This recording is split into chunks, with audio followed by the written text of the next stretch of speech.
And we should be live. Welcome to Thoughtful Money, everybody. I'm Thoughtful Money founder and your host, Adam Taggart. Welcome you back here for everybody's favorite video of our 2-week bi-weekly schedule with the wonderful macro maven herself, Stephanie Pomboy. Hi, Steph. How you doing? I'm awesome. How are you doing, Adam? I'm doing great. Running a little bit ragged this morning, hence the hair that's still wet from the shower, and starting about a minute or two late here. That's on me, folks. But very excited to catch up with you, Steph. There's been a lot going on. Right before we turned the camera on, we were sort of sharing our different headlines for today's call. And mine is cracks in the economy are beginning to show. Yours was Fed falsehoods. Did I remember that correctly? Yes, correct. Okay, so why don't we start there? So folks, I've got some questions for Steph about some of the things that have happened, the many things that have happened since her last appearance 2 weeks ago. And then we'll open up the questions to you, the live audience, in the back half of this discussion. But we've had a lot going on with the Fed. I think I was interviewing Danielle DiMartino Booth the other day, and I said, there's more drama in curveballs than a World Series tiebreaker here, because we've had, Jerome Powell come out with the Jackson Hole speech, basically tell the world, yeah, we're going to start cutting. And then we've had all the drama in terms of staffing replacements at the Fed, whether that's who's going to replace Powell himself when his term's up next year, the replacement of Kugler on the FOMC, and now all the drama over Fed governor and FOMC member Lisa Cook. The last, development on that was that Trump actually sent her a letter saying you're fired, and then she said, "No, I'm not." So we're going to see what happens there. But a lot going on, and even questions being raised, Steph, by Trump and Secretary Bessent on, hey, just should we revisit kind of how the Fed works too? Mm-hmm. So it's not just the chairs at the Fed that might be getting new people in it, but potentially we could, see a revisitation of the actual structure and operation of the Fed. So a lot going on there. Where do you want to start? Well, I guess since our whole objective here, not to be crass, is to figure out ways to make money in the financial markets.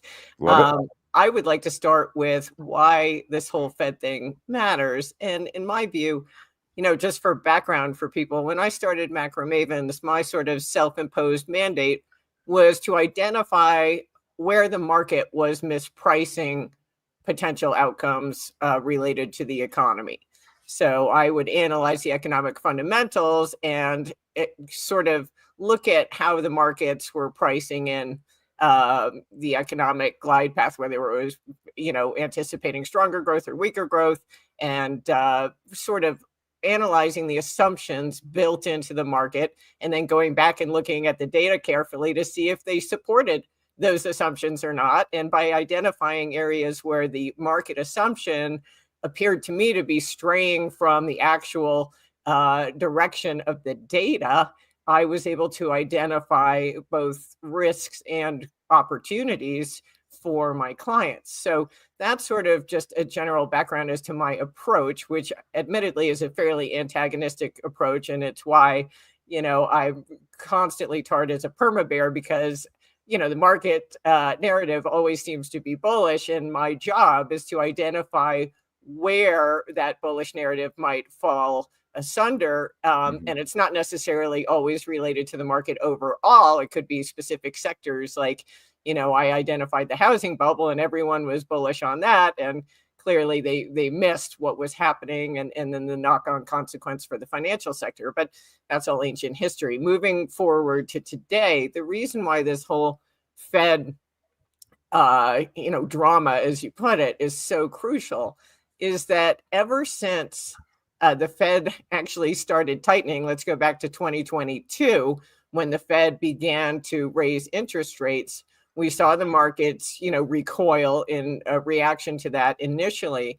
And then it wasn't too far into the tightening cycle, then investors began to anticipate the pivot, because the average investor alive today has only ever lived in a time where the Fed put was in place. So, the higher they raised the Fed funds rate, the sooner and more dramatically they would ultimately have to reverse it. And that was the market assumption. And it's been a good assumption for years and years and years. The problem is that they started making that bet, I think, at the end of 2022. I mean, Fed was, raising rates starting in March of 22. And by the end of that year, the markets were basically saying, yeah, you can keep raising rates, but we're going to ease because we're already anticipating the rate cuts because you guys always get it wrong and you're going to end up panicking and reversing. And so we basically had the better part of, 2.5, 3 years where the markets have been doubling, tripling, and quadrupling down on this bet that the Fed is going to cut rates. And as we saw when they finally cut rates last September, they didn't get the reaction that had been anticipated. And I guess, that kind of was masked by, at the time, this is very clever on the part of the previous administration, targeted fiscal stimulus that was kind of designed to unfold precisely going into the election. Right. So you had this different reaction than anticipated around Fed rate cuts, but it was sort of offset by this economic stimulus coming from the fiscal side of the equation. But we come into this year, and again, investors are sort of tapping their fingers, waiting on the Fed rate cuts. And I, as I've been saying forever, very broken record on this, am highly skeptical that they'll get the results they're anticipating. And a lot of that is built, obviously, on the massive explosion in our federal debt over that interval, that post-COVID period. We've kind of entered what people term an era of fiscal dominance. And I think that is going to become a real obstacle to getting the long end of the curve lower. And, just weaving it back, this is very big picture stuff. But if that operating assumption that once the Fed cuts rates, the long end of the curve and, corporate credit and mortgage rates and everything tied to it will come down, is called into question, then basically the entire foundation of the rally in risk assets, be it equities or corporate credit, private debt, et cetera, is going to crumble. And that obviously has massive consequences. And we can get into all of those, both related to the markets, but also back to the economy. But that's sort of a broad overview of why I think this whole discussion about the Fed is so interesting and mostly misses the point entirely. Okay. Well, like any good interviewee, you already answered several questions I was going to ask you. No, it's great. So if and as the Fed starts bringing down the policy rate, you don't necessarily think that's going to start bringing down the long end of the curve for the reasons that you just mentioned. Let me ask you this, Steph. And I want to ask you in just a moment sort of where you think inflation is going to head. So keep that in mind, because to a certain extent, bond yields are a function of inflation expectations. But let me ask you this: where do you think is a more likely trigger for bond yields to start coming down? I get the sense from you it's not because the economy's growing again and everybody just starts thinking, oh, okay, everything's solved and good, and we're going to start taking the risk premium off ourselves. Though if that's your default expectation, let me know. I think it's probably more a combination of either things get so bad with the bond market, bond vigilantes, if you want to call them that, driving things higher, that the Fed actually has to step in and start performing some sort of operation twist or QE, outright buying. So is it that, or is it that the economy slows and then starts slowing so much, maybe contracting so much, that people start freaking out and you get the safety trade of people saying, hey, look, I don't love treasuries, but they're still probably the safest asset out there on the block. I'm going to go into them. Well, I think it's a question of timing, because I think both of those answers are correct. I would place them in a different order. And I would say that the first thing, if there's an impetus for a rally at the long end, and I think there is, I'm not ruling that out. I'm just saying over, the medium to long term, the path of least resistance for Treasury yields at the long end is higher, not lower. But in the near term, as this confidence that the U.S. economy has escaped recession and is now, going to start hitting on all cylinders, courtesy in large part of this productivity boom led by AI, et cetera, and these trade deals and so on. As that's called into question, there is a massive speculative short position in the 10-year and the longer dated treasuries, not just the 10-year, 30-year, et cetera. So hedge funds. Squeeze. Yeah, hedge funds basically are sort of share the view that I outlined at the top, that it's not clear that the long end of the curve is going to move lower as the Fed cuts rates. So there could be a massive short covering as the economic data comes in weaker, and they're forced to acknowledge that the economy may actually go into recession. I was looking at this the other day. The forecasts of recession here in the U.S. have collapsed in terms of Wall Street, sell side forecasts. They were substantially around April with Liberation Day. It was the majority of Wall Street brokerage firms were forecasting recession, and today basically no one is. I actually did a search of Google Trends, where you could look up how many people are looking at certain words, searching for certain things. So I entered recession in there, and it's flat on, it's almost as low as it's ever been. And just for giggles, I thought, let me think of something else that nobody is focused on at all anymore.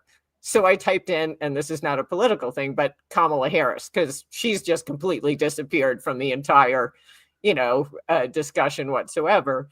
And she actually rates higher than recession in terms of Google searches. The more people searching for Kamala today than recession. So I thought that was a pretty cogent illustration of just how confident the markets have become that scenario has been, swiftly averted. So anyway, that's the short-term risk, is that we see some deceleration in economic activity that precipitates short covering by these hedge funds. And I guess longer term, as you and I have talked about many times over, I do believe that a resistant, let's say a stubborn long end of the yield curve will invite the Fed to come in and institute some form of, whether it's yield curve control or QE or whatever they want to call it, Operation Twist, as you said. They'll come up with, some newfangled term for it that sounds fairly innocuous. But they're going to end up having to do that.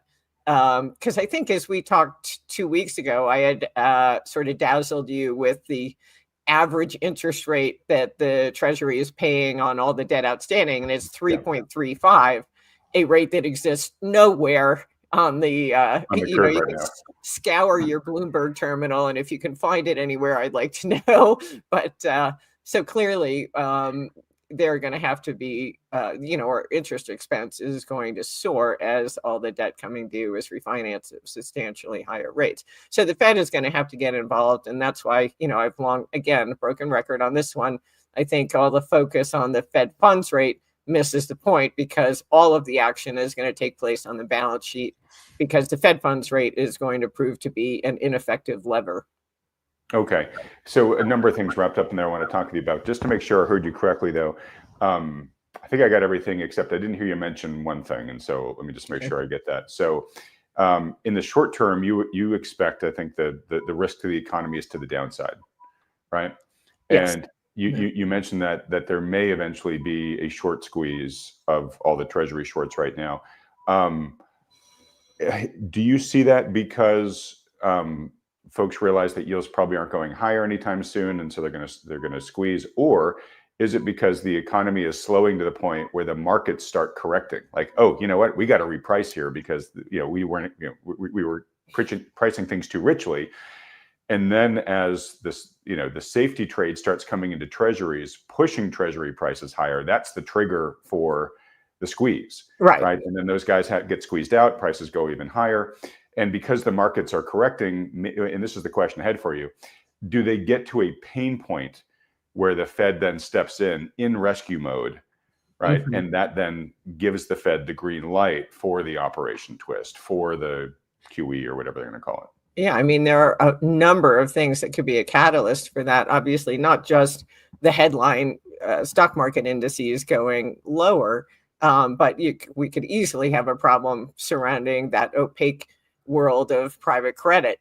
And that, the insurance companies are big participants in that market. Then you can get into an issue of counterparty risk, which hits on derivatives. And so, this is the scary thing. And the Fed is afraid as well because they have no visibility into that area. Right. And so I'm just going to interject with one thing because I want you to continue, but I just want you to include this in your answer. So to your point about recession and, nobody's thinking about it, even fewer people are thinking about it than Kamala Harris these days. So I'm going to put up this chart by Charlie Biello about one of your favorite topics, which is credit spreads. Yeah. So right now they are so tight that he's saying they're the tightest since 1998, I believe. Yeah, July 1998. Yeah. So investors are reaching for yield and behaving as if there will never be another default cycle again. So right now, nobody is concerned at all on the credit side. So to your point, there's lots of potential pins out there that could force credit spreads to start widening. But right now, no one's worried about them. Yeah, there's tremendous complacency. And I guess the ultimate point that I would get to with this is that the world of private credit is still highly intertwined with the conventional banking system. And that is where the Fed might feel the impetus to come in and provide some, massive rescue / bailout, because it could very easily come home to roost on bank balance sheets, given the lending that they're doing to a lot of these private equity firms, venture firms, leveraged loans, et cetera. So it's not as though the conventional banking system doesn't have significant exposure to all these highly illiquid, high-risk assets that, as you note, are priced for absolute perfection. So I think that might be the impetus. I still struggle, though, with the with the idea that you're going to get a material decline in long rates, even as credit risk is unwound or repriced and equity markets, revert to some semblance of reasonable valuations. Because people will eventually, I think you'll have that initially. It's just a Pavlovian response, slower economic growth, deflating assets, fly to safety, which is U.S. Treasuries. But it won't be more than probably 5 minutes after that takes place that people say, wait, is it safe to be in U.S. Treasuries at a time when we already owe $37 trillion and we're now entering an era, a phase where monetary and fiscal stimulus will be brought to bear on rescuing the whatever it is, the financial sector, the housing market, whatever it is. And so, the math will ultimately prove ineluctable. You can't avoid the math. And as the deficit forecasts mushroom, I think that the rally at the long end of the curve will be swiftly brought to an end. Okay. Hence your continued position in gold. Yes. I'm guessing because you think, hey, if the equity markets are correcting, but folks aren't feeling as good as they have in past cycles about bonds, where do you go for safety? Yeah, absolutely. And I have recently, just because, again, I get tarred as a perma bear and I'm missing everything. And of course, in addition to people who view that I missed Bitcoin because I bought gold, that people, there's this view that, well, you missed the rally in equities that's being driven by AI. Aren't you current? Don't you understand how important AI is going to be? And I do, but I come back to the question of valuation. And if you love AI and think it's the, going to redefine our future, then you have to love energy. And when you look at the comparable valuations, you want to buy energy all day long because it's in the basement, and the AI stocks, until just recently have been absolute juggernauts. So again, it gives me this optionality, let's say, where I'm effectively betting on the AI boom, but I'm doing it through hard assets, and I have that protection against the forthcoming dollar debasement.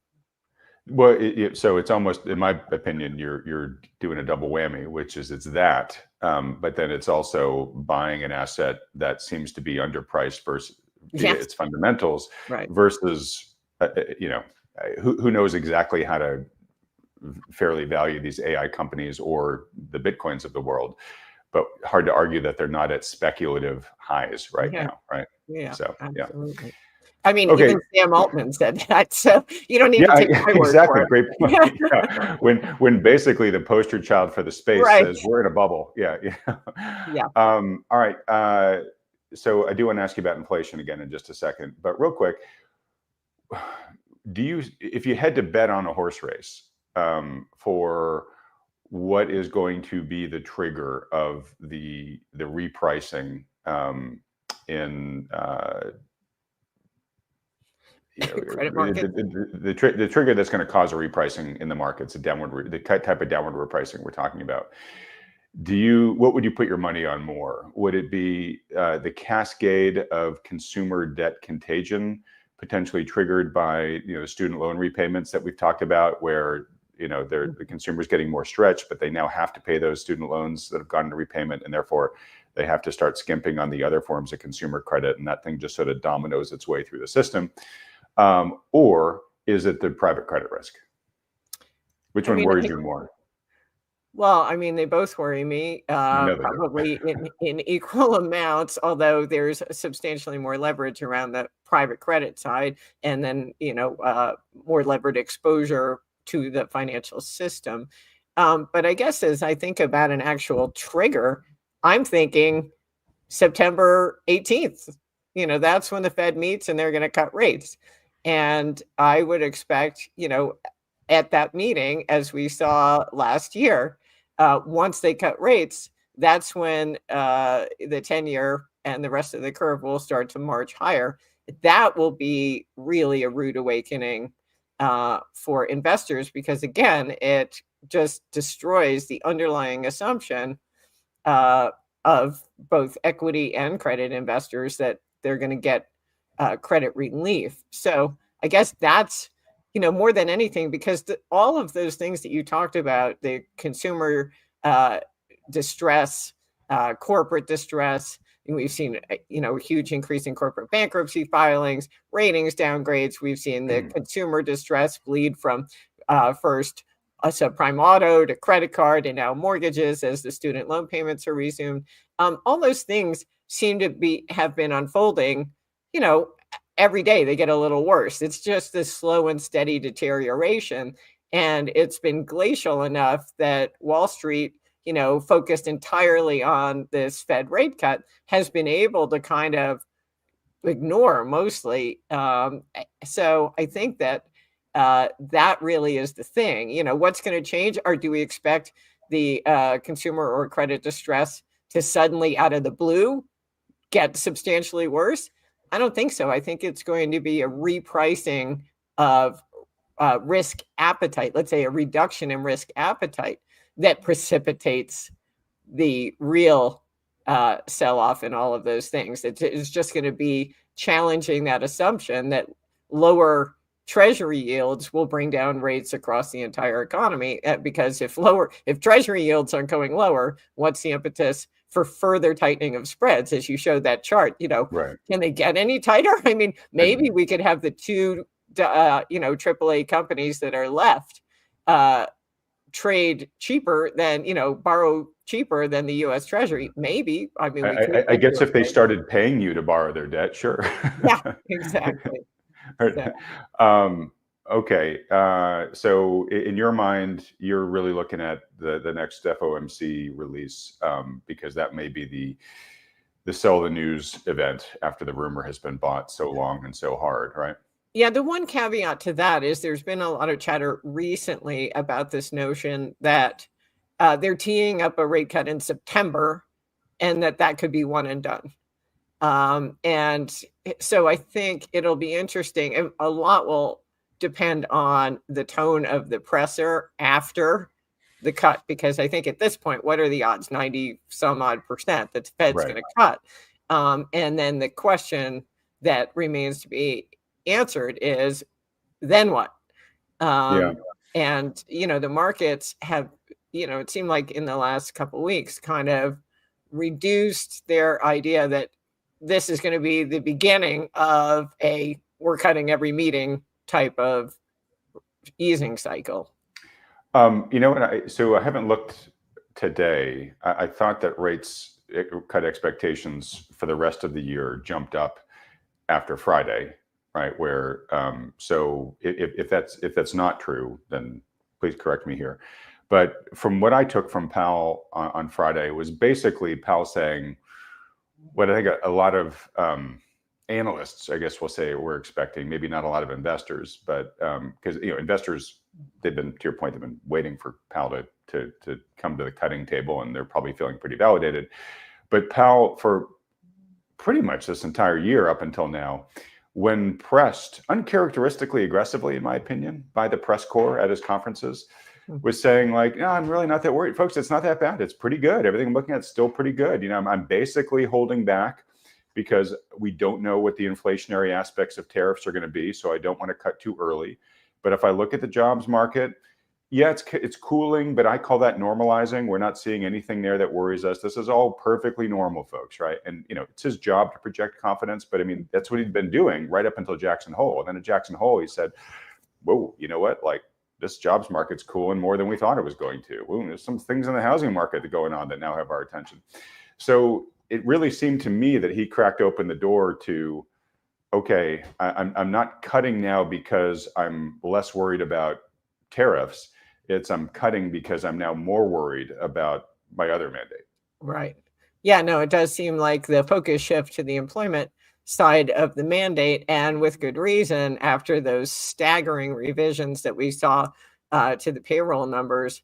So, I guess he kind of had to acknowledge that the Fed had been looking at data that was leading them to a false conclusion, and they frankly were just ignoring all the other employment indicators that were telling you that the labor market was anything but as tight as the establishment report. The establishment report. Yeah. So I guess my point is, I just think the data is going to be in the driver's seat for the next couple of Fed meetings. Like if the employment market visibly starts getting worse, I don't see how they don't keep cutting from here. Yeah. Oh, absolutely. And I guess, days feel like months right now, Adam, so because there's so much news. So you're talking about like last Friday as the Jackson Hole, and it feels to me like that was a month ago.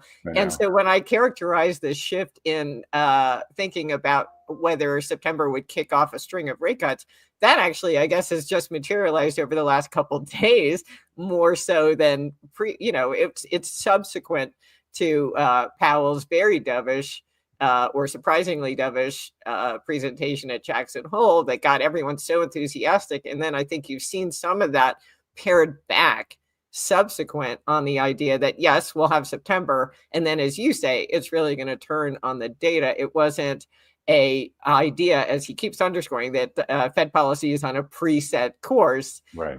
And that once we kick off, we're just going to be cutting. So I think that, it does feel like it was weeks ago, but it was actually probably only 2 days ago that started. Apologies. Yeah. It's coming, it's like you say, drinking out of a fire hose around here. Yeah. And, if the data continues to worsen and the Fed is forced to, cut and sort of chase the economy downwards, that would be the exact pattern we've seen the Fed follow over the past, 50 years? It would literally be no different than what we've experienced, right?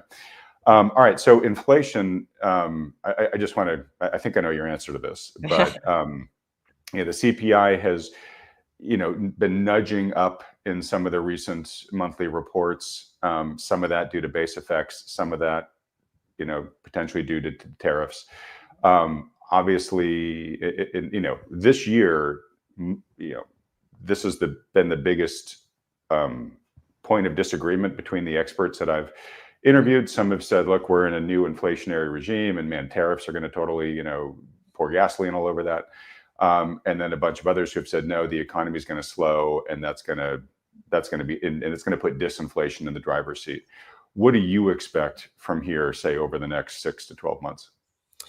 Well, as you and I have talked about a lot, I know. when we look at the consumer, the wherewithal to absorb higher prices is about as low as it could possibly get. After suffering this huge increase, this stair-step increase in the price level, post-COVID with the stimulus spectacular that took inflation, measured inflation up 9%. I'm sure actual inflation was well into the double digits.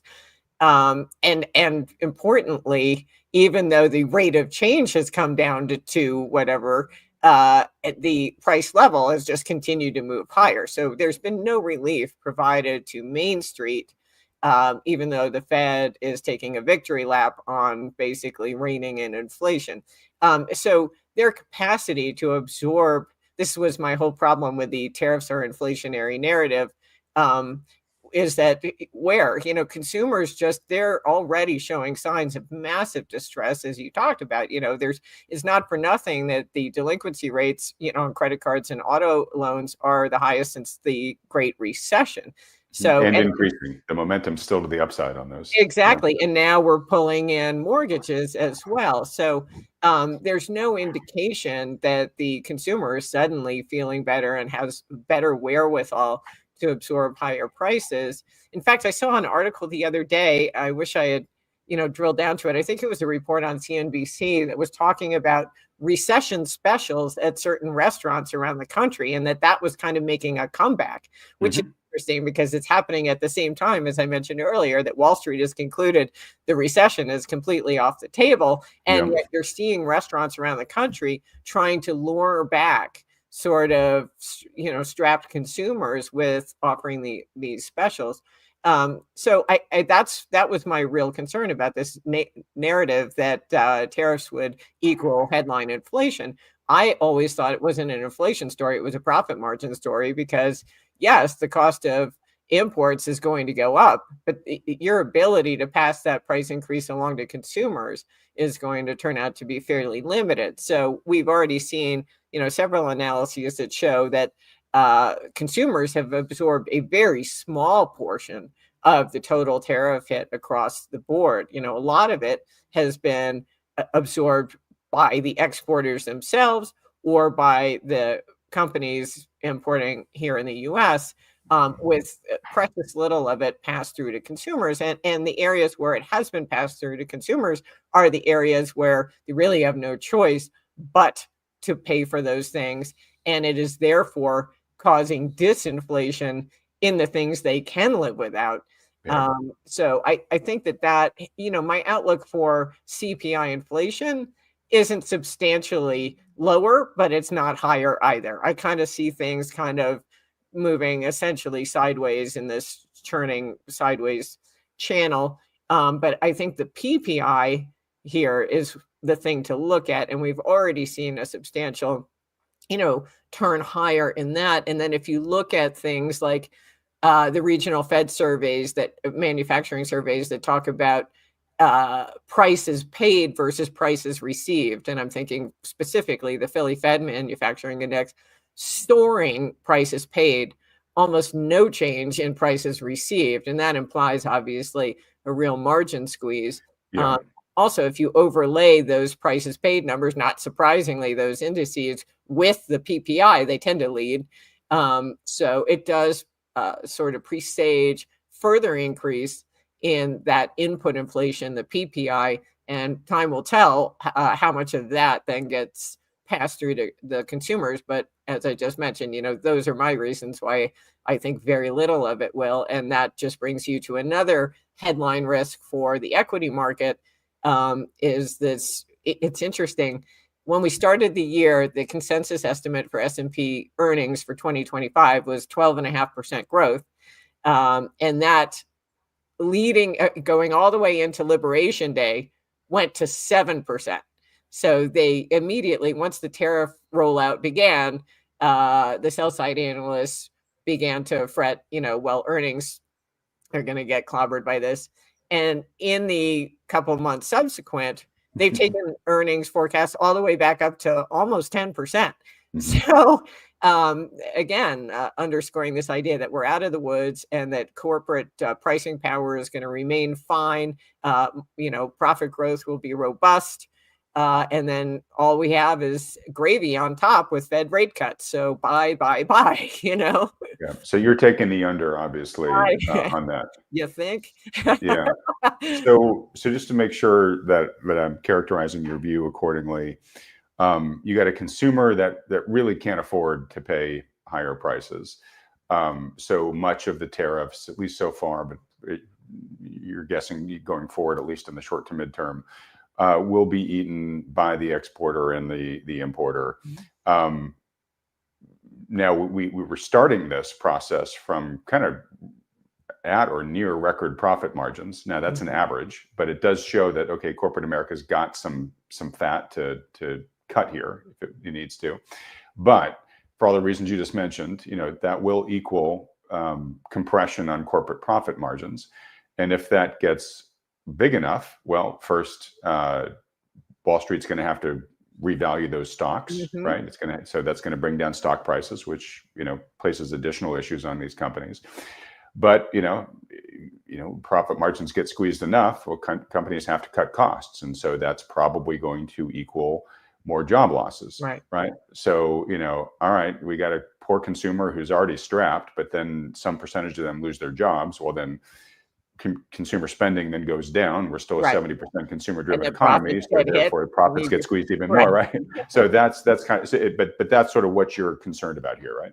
Yes, and then layer on top of that, as earnings estimates are brought down, presumably the outlook for credit quality will be revised as well. Your ability, if you're running a company and your earnings growth suddenly gets cut in half, your capacity to service high-cost debt is further compromised. So you could layer in there on top of that an expansion of credit spreads that drives up borrowing costs, which further dents profits because you're suddenly apportioning more of your money toward interest expense, which further depresses, there's a lot flying around in that feedback loop that could accelerate it big time. Okay. I won't get into it in depth here, Steph, but if you haven't watched it yet, I'd recommend you go watch just the 5-minute part of the interview I did last week with Steve Hanke on inflation. There's a lot there he says that's, I think, corroborative of your point of view. I don't want to say you guys look at the world exactly the same, and actually tariffs and their impact and who pays for them. It's actually, I think you guys have somewhat of a difference of opinion there. But one of the things he said that really I've been noodling on since is, so M2 has been increasing, money supply has been increasing. And a lot of people say, well, that's your inflation right there, right? Like, we're going to have higher prices because M2 is increasing. Now, Hanke lives and dies by the quantity theory of money formula. And basically by his calculations, the money supply needs to be increasing at least 6% to keep the CPI at 2% or above. Okay. And right now it's growing at 4%. So even though money supply is growing, in his calculations, it's not growing fast enough to create inflation that's going to push CPI long-term above the Fed's 2% target. So he expects disinflation from here. And it could drop below 2. He's not really worried about deflation right now, and he doesn't think it'll come that far below 2.0. But it's an interesting, very academic and formulaic outlook at it, and I think you'd be interested in it. And obviously everybody else who might be interested hasn't watched that yet, go see it. Okay, so... if I can add just a comment on that. Obviously the money supply measures are important because that's the tinder for inflation. But I think ultimately you can't analyze that in a vacuum because velocity of money is the key. So you could pump money into the economy at a time when no one wants it, as we saw at the depths of the global financial crisis, when the Fed was pushing money into the financial sector and they just wouldn't do anything with it because they were so curled up in the fetal position. So the velocity of money is a crucial part of the inflation outlook. And you can't just look at, and I'm sure he doesn't, so I will look forward to, hearing his full analysis, But you can't just look at, and I've seen a lot of people on Twitter point that chart of M2 and say, here comes inflation. Well, not necessarily. That's a necessary but not sufficient condition for inflation. You need both. You need money supply growth and velocity growth. In fact, you could have zero money supply growth and massive growth in velocity and have inflation. And still have inflation, exactly. And that's why V is a critical variable in the quantity theory of money equation. Exactly. Yeah. Okay, so I want to still chopping our way to the key question of today, which is, what do you expect the Titanic impact on the economy to be of the Taylor Swift engagement? But we're getting there, so don't worry. I don't even know what team that football player plays for, so I'm completely lost on that one thing.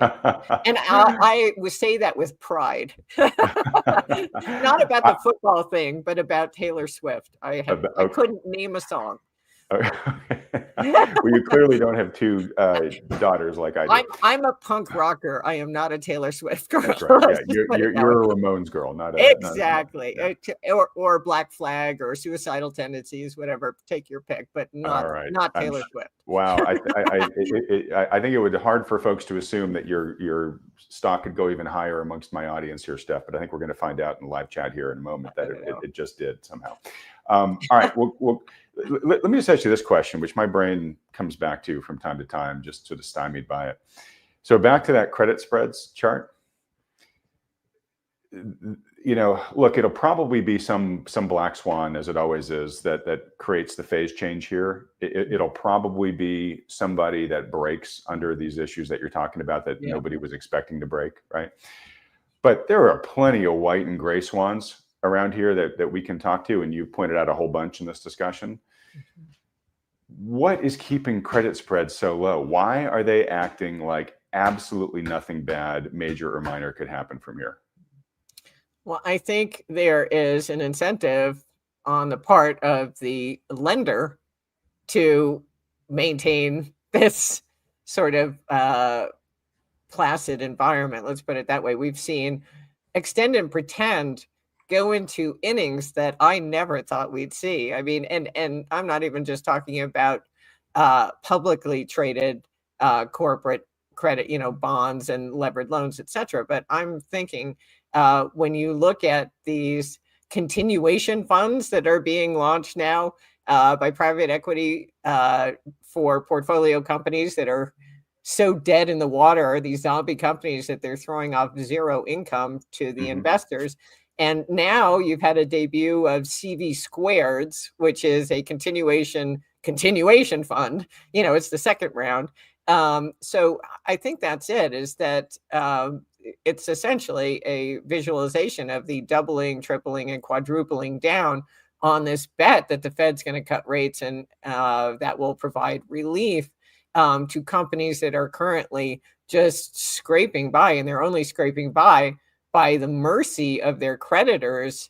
What do they say? When you owe the bank a small amount, they own you, and when you owe them a tremendous amount, when you owe them $1 million, you're in trouble. When you owe them $100 billion, they're in trouble. Yeah, right. So this is basically just trying to keep kind of the Ponzi alive. Like let's try to keep people from dying and creating a cascade here.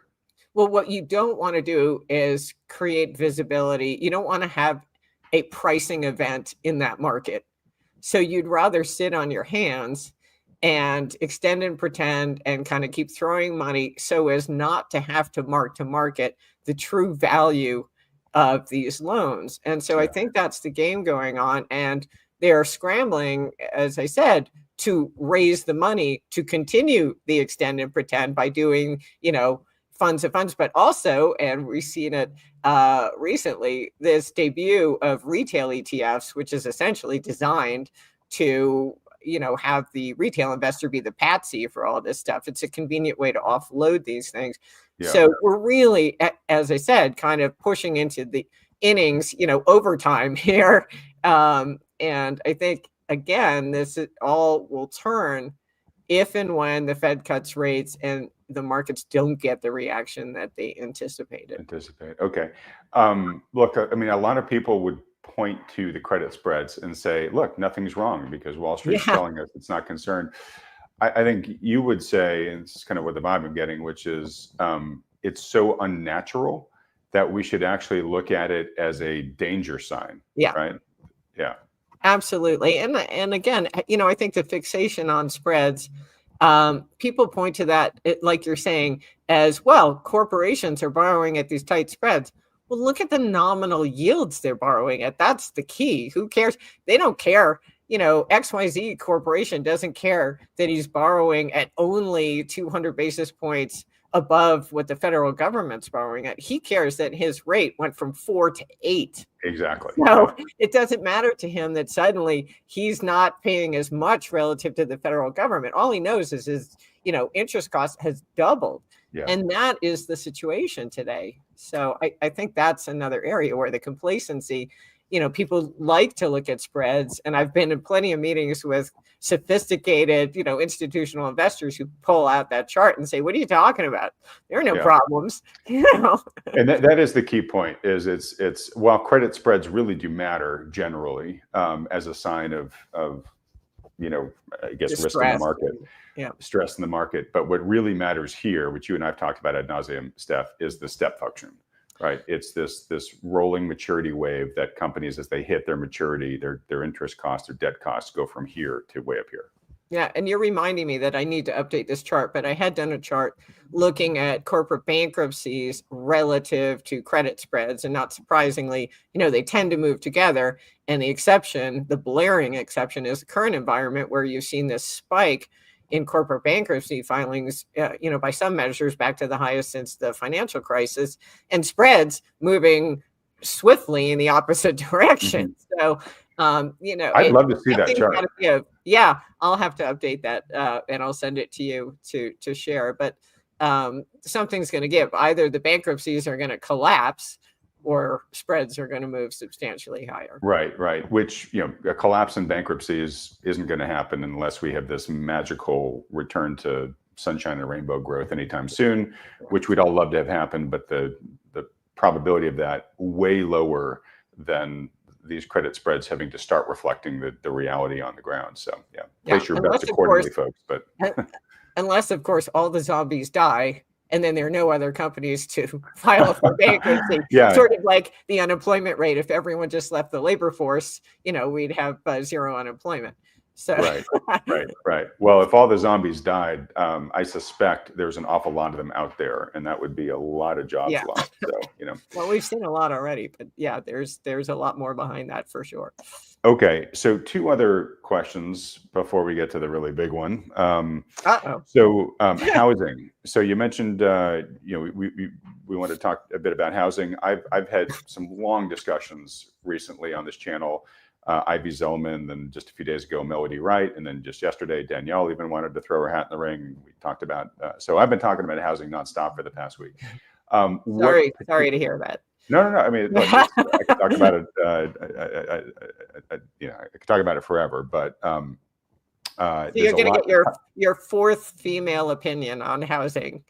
It's been it's really been a great stretch this week. I realized that, okay, it's sort of like a reversion of the mean, because I remember like a couple of weeks ago being like, oh, besides Stephanie, I haven't had that many women on the channel recently, and then just boom, we've had this great bounty, which has been wonderful. Power.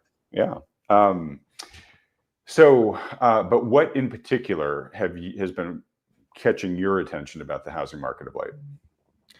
Well, I think a lot of interesting things.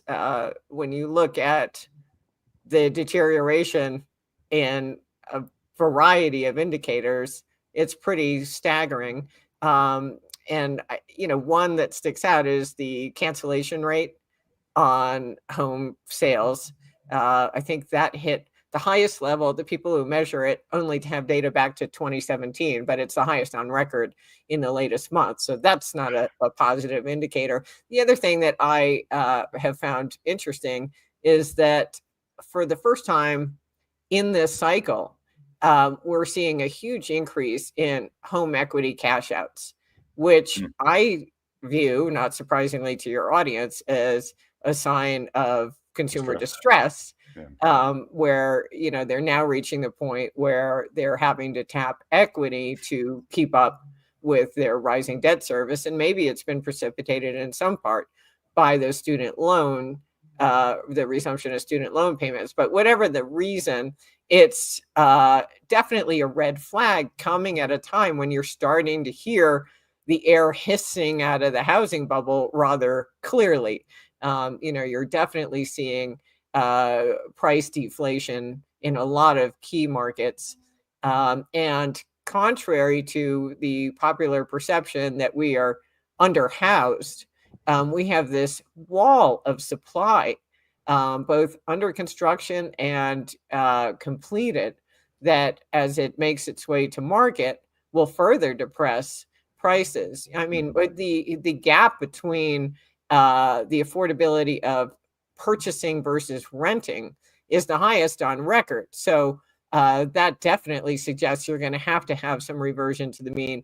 And that will be accomplished, I suspect, not by rents moving higher, but by home prices moving substantially lower. And you won't be surprised to learn that I think the impetus for that will be when the Fed cuts rates and mortgage rates don't move lower. Exactly. Yeah. And you get a lot of seller capitulation. Yes. So I agree with everything you said. It's very consistent with my previous conversations with previous folks, particularly Melody. Those are smart ladies, and I like to be in good company. So you're in very good company. I was watching some YouTube videos yesterday on some real estate channels, which were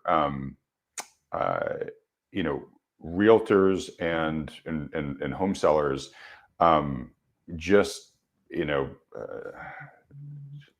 in agony over their plight. And so for the realtors, it was that they're kind of at the point where they're starving, right? I mean, transaction volume has been so low. But also to your point about cancellations, they're complaining about houses that were on the finish line, and then the transaction got skunked one way or the other. And then you had the home sellers saying, oh my God, we did all this stuff. And then the person backed off, right?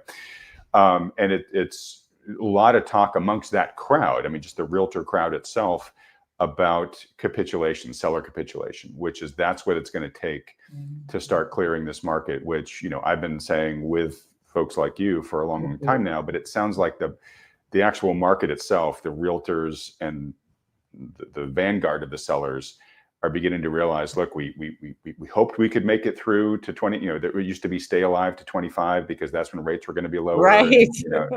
Right. So I think they're realizing the cavalry is not arriving. And to your point, everybody's got their hopes now on the Fed cutting. And if the Fed cuts, and to your point, mortgages don't come down notably, I think that's when it's be like the final stake in the heart. It'll just be like, well, Jesus, I got to get out from under this thing. So whatever it takes, bring the price down.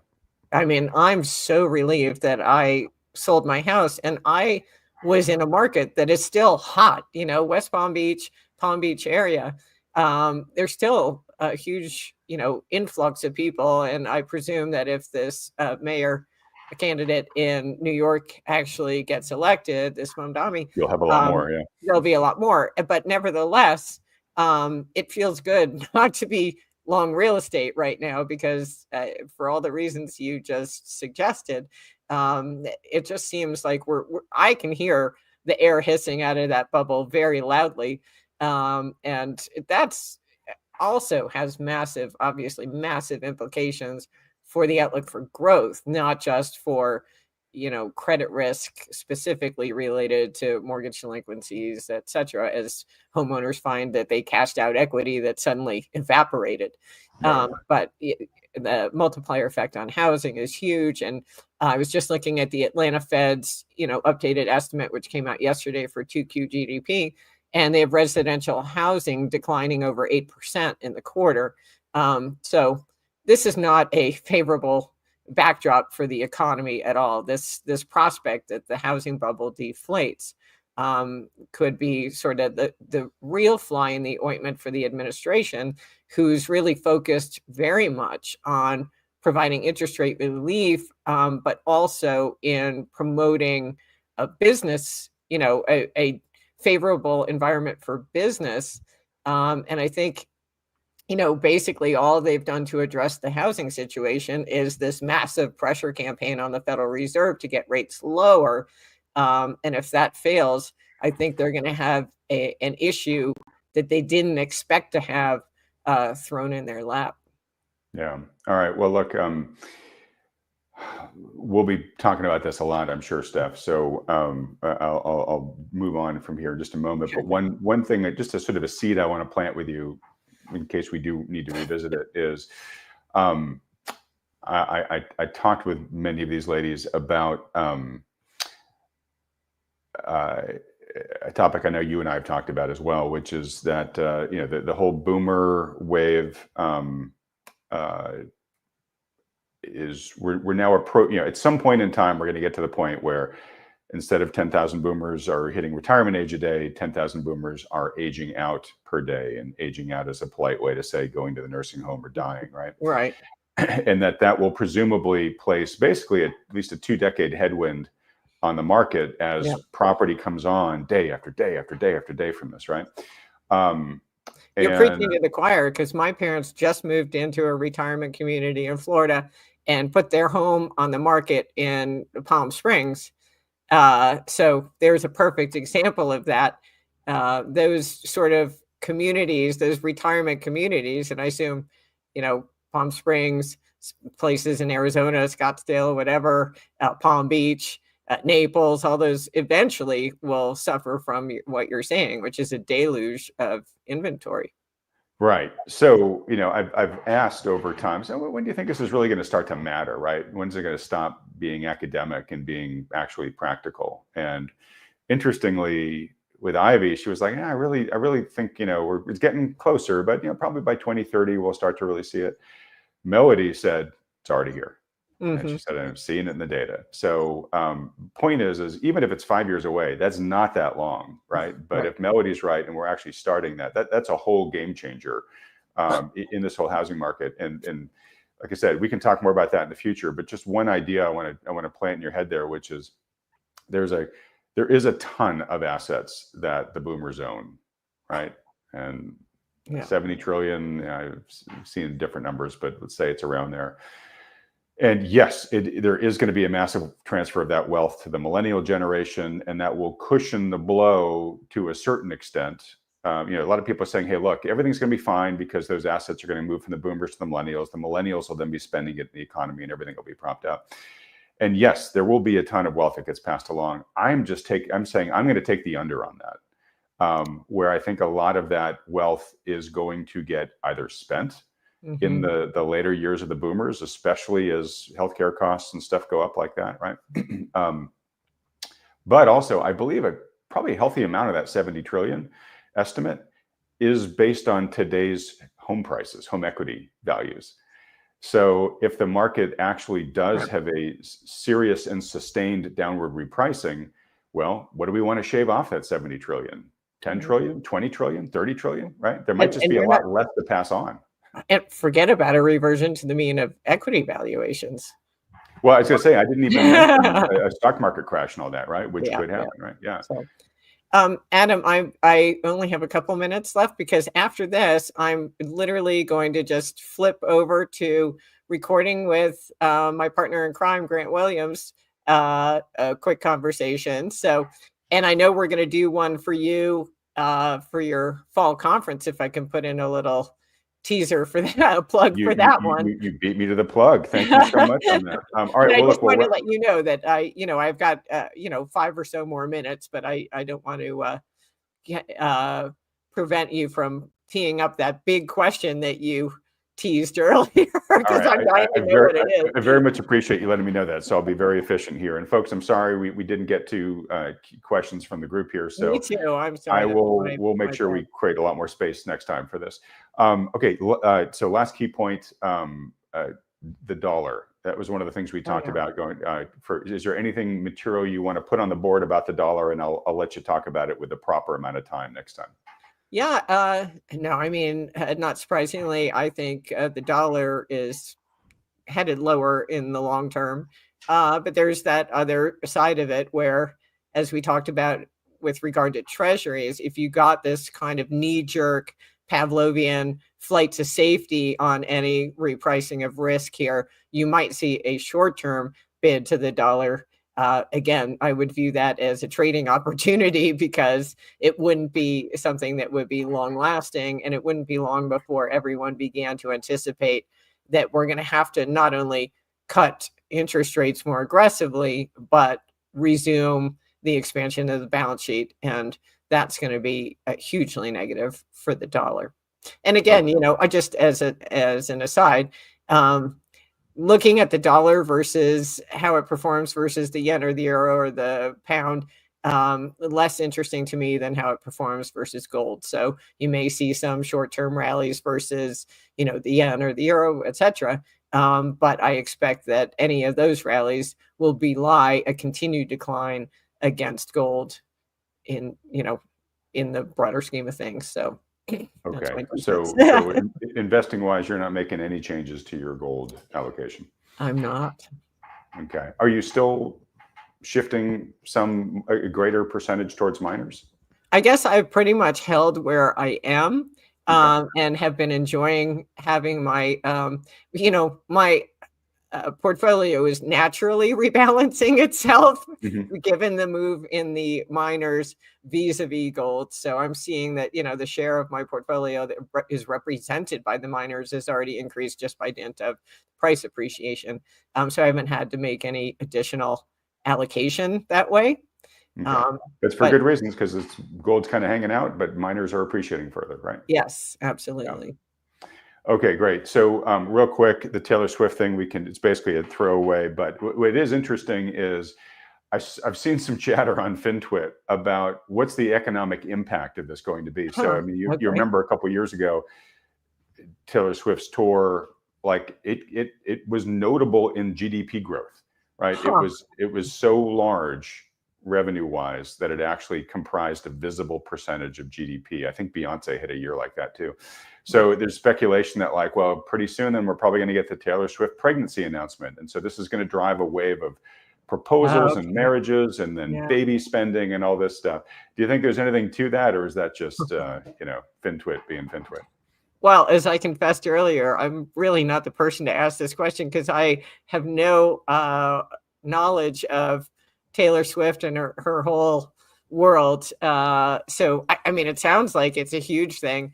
Although I would point out that, she weighed in on politics, and that didn't seem to have an impact on the political outcome. So who knows? But, I saw a clip last night about one of I think it was CBS or NBC News reporters on air when she saw the post that Taylor Swift was getting married, and she just completely lost her cool, on camera. So if it's that level of excitement, you could see, sort of a wave of little copycats. But I do think, my only insight would be that one that, she didn't impact the election, even though she attempted to. So we'll see how long her coattails are with regard to pregnancy, and who knows? I thought you were going to say maybe they'll televise the wedding, and that'll be some huge, thing for people to get into. I think that's probably quite likely because they'll make $1 gazillion on it if they do. Right. But anyways, maybe it'll be the halftime show at the next. What is it? Kansas City? Is that what he? Yes, okay. The Chiefs. That's where Travis Kelce plays for it. Yeah. All right. So, but anyways, just punchline. You're not holding your breath that Taylor Swift is going to save the economy. I guess not. Sorry to rain on everyone's parade. Well, look, I'm going to let you go in just a second to get to Brent. To just very quickly, Steph, want to put up your Twitter handle here for anybody that wants to follow you on Twitter at @Pomboy. And then obviously, folks, if you want more Stephanie in between her biweekly appearances here, and I highly recommend you get more Stephanie in your life, go to macromavens.com. I've got the URL right up there on the screen to get anything and everything related to Stephanie. But, actually, Steph, thank you. We featured one of your recent reports in last week's Macro Pass for our premium Substack subscribers. Got a ton of great, wonderful feedback from that as expected. But folks, Stephanie's She does a lot of institutional research, but she also does research for the retail audience over at Macro Mavens, and it is a must read. So highly recommend you go over and check that out. Thank you, Adam. That's very generous of you. I appreciate it. And I am looking forward to, this isn't what Grant and I are recording now, but we'll look forward to reconvening for your fall conference, which it's hard to believe it's September already, because that's coming up really quickly. I know. Technically, it's not September yet. We got a couple of hours. I guess so. I'm pushing it, but we're pretty damn close. But it is amazing how fast it's coming up. Yeah. And just thank you for reminding the audience. I'm super excited. Yeah. And very happy that you and Grant are joining forces. And so you'll actually be talking with each other. I won't even be in the picture for your segment, which I'm sure the audience is thrilled about. Oh, stop. No, but folks, it is going to be a great conference. And I guess just want to remind you, if you want to go to it, which this looks like it's going to be the best one we've ever done and very timely from a macro standpoint, get the early bird price discount while it's being offered. So go to that thoughtfulmoney.com/conference URL so you can lock in that lowest price. And if you are a premium Substack subscriber, make sure you check the emails I've sent you that have at the bottom of it the discount code to add, because you'll get an additional $50 off of the conference. Can't thank you enough, Steph. It's always so great to have you on here. Just one last URL for folks. If you want to get some help from a professional financial advisor to try to figure out how to navigate what might happen in the future should Stephanie's forecasts indeed come to pass, just fill out the short form there at Thoughtful Money, and you can talk to one of the advisors that comes on this channel with me every week for free. Steph, please say hi to Grant for me. Thanks for coming on. It's always so wonderful talking to you. It's my pleasure. Thank you so much, Adam, and have a great rest of your week.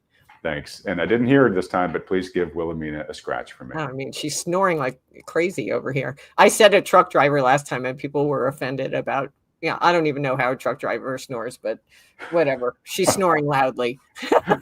She says hello in her dream. Right. Thanks so much, Steph. Talk to you soon. Have a great week. Bye. And everybody else, thanks so much for watching. I think a jump probably I expect conservatively at least 10% more by the end of the year, which would put us at 44, and perhaps 20% more, which would put us at 48. Time will tell. Maybe this is going to sell off really quickly and we only get, couple days above 40. I doubt it. I think the momentum is in our favor. It's after, I'm laughing, it's after Labor Day. Historically, we see strength into the final quarter of the year. We're not there yet, but we're getting there. So and the miners, and I want to talk about that quite a bit, but the miners are something that really are assurance that we're in a true bull trend. I want confirmation. I want not only the miners to do well, I want them to do better than the metals. I want to see that 2 or 3x eventually, where they outperform by a factor of, 3x, for example. So if gold moves up 10%, top tier miners are moving up 30%. Silver is up 42% this year, outpacing gold and marking its strongest 5-year rally, fueled by industrial demand from solar, EVs, and electronics. HSBC raised its outlook, citing a growing supply deficit of 206 ounces in 2025. Analysts agree silver remains undervalued despite big gains, with momentum pointing to $44 to $48 by year-end. Mining stocks, especially juniors, are already outperforming, offering leveraged upside as investors rotate into the sector. David Morgan, widely known as the Silver Guru, is a seasoned precious metals analyst, author, and founder of the Morgan Report.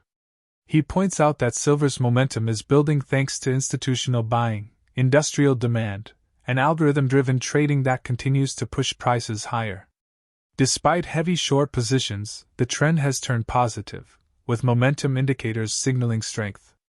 Gold has already broken out, while silver, being a smaller market, tends to move more sharply once momentum takes hold. Historically, miners often led metals higher, but this cycle has been different. Metals surged first while miners lagged. Now, strong earnings and value recognition are finally fueling a rally in gold stocks. Silver stocks remain trickier since most companies are not pure silver plays, often producing other metals alongside it. Still, silver miners can command higher premiums in bull markets because of silver's volatility and popularity at the top. David recommends that traditional valuation metrics like PE aren't the best for miners, as free cash flow and balance sheet strength matter more. According to the Morgan Report, Well-positioned mining equities, starting with blue-chip producers and selectively adding speculative plays, offer some of the best leverage in the resource sector, especially as demand for metals like copper, lithium, and rare earths accelerates. As we begin the video, don't forget to hit the bell button and subscribe so you don't miss any updates. Please leave a comment below and give us a thumbs up if you found the article interesting. We appreciate your feedback. As I've said before, and it sounds trite, but it is true, and that is there's more buying pressure than selling pressure. And there's been a rather large short position in the silver market, as there usually is, but we all know that the market is set as a derivative. The price in the futures market, which dictates the spot price and what coin dealers sell their metal for, and et cetera, is determined primarily by algorithms. And so at certain levels, certain things happen. And I have to defer to Michael Oliver, and Michael does momentum, and momentum is very important. Being an engineer, momentum is defined as mass times velocity. So like the whole idea of changing trend with a ship in the ocean, if you have a huge ocean liner, that's a lot of mass. So it's hard to change the direction of it. And the way you do that is slowly. That's how these major trends can change at times.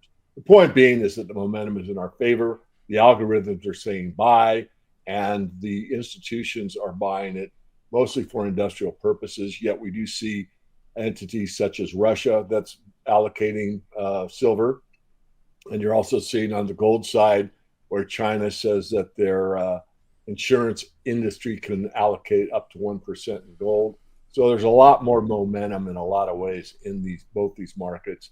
And silver, being a smaller market, gets a larger move than gold once the momentum starts. I've been in this market more than 40 years, and I'm still learning. And historically, the miners will usually lead the metal.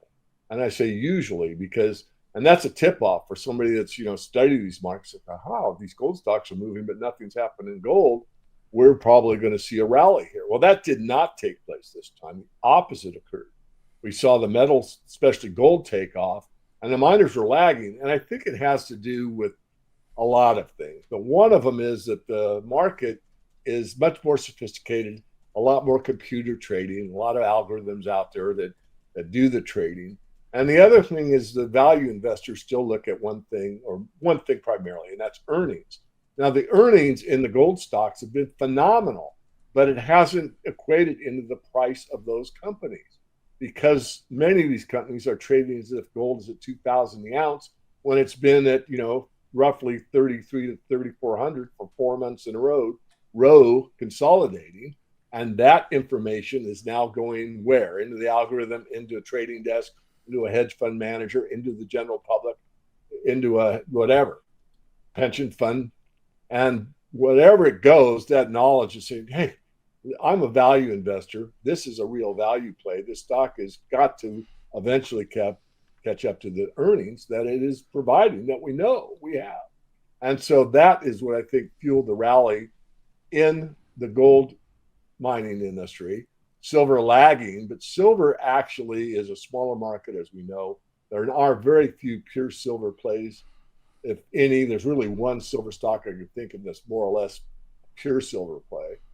The rest are silver plays, but they have, lead or zinc or copper or gold or something, combination thereof. They're still silver stocks, but they get a bigger margin than gold. For example, at the top of the market previously, we saw a PE of a top tier gold company sell at like 30 PE, but an equivalent silver company would sell at a 50 PE. Well, why? Well, silver is more volatile, and I guess it's more loved at the top of a market than gold is. I'm not finding it in the comps table. I was curious where we're at in terms of valuations for the major miners, but also some of the smaller producers. Like, where do you think we're at right now? Do you have an overview? I don't. I know we're below that, I think, in some instances. I do want to make a caveat here, because a PE is not a very good metric for a mining company. I mean, there's a couple big books back there that are hard slogs, and valuing a mining company is much more about free cash flow than it is a PE. PE is useful at the top of the market to get an exit strategy. can be used, but it really isn't like a retail store selling, women's clothing or, grocery store, what have you. It's not a good metric for a mining company, but people use it. It's nothing against it, but it really isn't the best metric. So I just want to get that into the record because, that's what we do primarily at the Morgan Report is analyze mining companies, not just gold and silver, but, lithium, cobalt, the rare earth elements, the battery metals, you name it, copper. I'm becoming much more bullish on copper than I was, let's say, 6 months ago. So there's a lot happening in the resource sector. And one of the best leveraged plays you can do with lower risk, not no risk, is in the mining equities. And if you start with blue chips and work your way down into a speculative section where you basically make the correct bets, meaning how much money you allocate to each tier, you can do quite well and have a balanced risk-to-reward profile. David mentions that in Elliott wave theory, the third wave is usually the strongest and most dynamic, marked by the sharpest price gains in the shortest time with heavy trading volume. This stage reflects a major shift in psychology, moving from disbelief to broad recognition as more participants enter the market. Currently, silver seems to be in the early part of this leg, with institutional and industrial demand driving momentum, while retail investors remain hesitant, especially those who only recently broke even. Asian markets are also playing a larger role than before, though retail silver buying there still lags behind gold. Looking ahead, this leg could bring the most powerful price appreciation yet, potentially lasting several more years. While past rallies, like the false start in 2016, failed to sustain momentum, the current setup appears stronger, supported by gold's breakout well above $2,000 and holding near $3,500. David predicts that the coming days will confirm whether this is a genuine breakout or another fake-out, but the fundamentals and market psychology suggest silver could now be entering its most explosive phase. Let's move into the interview. That wave 3 up, there's 5 waves in Elliott, is usually the strongest and most dynamic move in the sequence. It's where the leg prices cover the largest distance in the shortest amount of time compared to the other waves. It often has the heaviest trading volume. It tends to be the longest and most powerful wave, though not always. It's driven by a big shift in market psychology, which we just discussed, disbelief from earlier stages, followed by recognition and enthusiasm as more participants jump in. So since I think we're in the beginning of that leg, we're seeing more and more participants jump in, but we still have a fair ways to go, meaning that retail that's given up on silver, maybe not silver stocks, but very few retail investors that bought even in the 30s are buying in at 40. It's like, I've broken even or I'm slightly ahead. Let's see how far it goes. But institutions need it, or industrial users need it. And so that's fueling the market. I think the Asian markets are more involved than they were in the past, although silver is not nearly as bought on a retail level in the Asian markets as gold is. Regardless, we're seeing that momentum change. And I do think that we're going to see, as it says, probably the most dynamic move in price appreciation in this last leg up. And again, where does it go? I'll say probably a couple more years. And just to be sincere, I have said, we got a couple years left, more than once, and probably as long as 5 years ago, and I was wrong. But, whenever you stick your neck out, it can be chopped off. But the facts are backing me up now. There was a false start, I believe, in 2016. I can, talk about that. I don't want to, but there were times when it looked like we were going to break into the next leg up, and it really didn't carry through. This time, it's obvious. Gold is well above the 2000 breakout level. It's $1,300, $1,400, $1,500 above that. Almost not quite a double, but from 2000 to 3,500 is quite a move. And it sustained it, and we're breaking out of that consolidation. Remains to be determined if it's a breakout or fake out. We have a couple more days to watch. But no, it's exciting times. Silver appears to be entering a decisive stage where strong momentum, institutional demand, and shifting market psychology could fuel its most powerful rally in decades. With gold already sustaining record highs and miners beginning to catch up, silver's smaller market size and volatility suggest sharp moves ahead. Whether this proves to be the beginning of a lasting breakout or another temporary surge, the conditions look stronger than they have in years. Do you think silver can outperform gold in the next phase of this bull market? Will retail investors return in time to catch the biggest gains, or will institutions dominate this rally? We would be glad to hear your opinions, so please leave them in the comments area below. If you found this video useful, please give it a thumbs up and remember to subscribe for future videos. Thank you for joining us on this adventure.